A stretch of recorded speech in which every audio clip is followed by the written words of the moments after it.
Start. Hello friends, ఇది మా ఇంట్లో పెరట్ చెట్లు ఫ్రెండ్స్.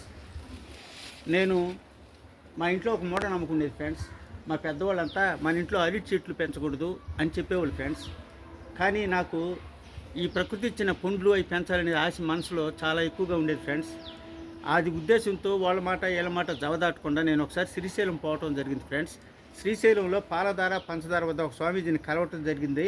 ఈ అరటి చెట్టు విషయం ప్రస్తావన వచ్చింది ఫ్రెండ్స్. అప్పుడు స్వామీజీ ప్రకృతి ప్రసాదించిన పండ్లు ఏ చెట్టైనా మీరు పెంచవచ్చు అని చెప్పడం జరిగింది ఫ్రెండ్స్. అయినప్పటికీ 10 సంవత్సరాల వరకు నాకు పెంచడానికి ధైర్యం చాలలేదు ఫ్రెండ్స్. అయినా 4 సంవత్సరాల క్రితము నేను ఏదైతే కానీ అని చెప్పి అరటి చెట్లు కానీ వేయటం జరిగింది ఫ్రెండ్స్. అవి విపరీతంగా వచ్చి మంచి మంచి గెలలు వచ్చాయి ఫ్రెండ్స్. చూడండి ఫ్రెండ్స్, మా ఇంట్లో గెల ఎట్ట వచ్చిందో ఇలాంటి గెలలు రావడం జరిగింది ఫ్రెండ్స్. ఇవి మేము మా బంధువులు తినడమే కాకుండా మిగిలిన దాన్ని మార్కెట్లో వేసి ఆదాయం కూడా పొందడం జరిగింది ఫ్రెండ్స్.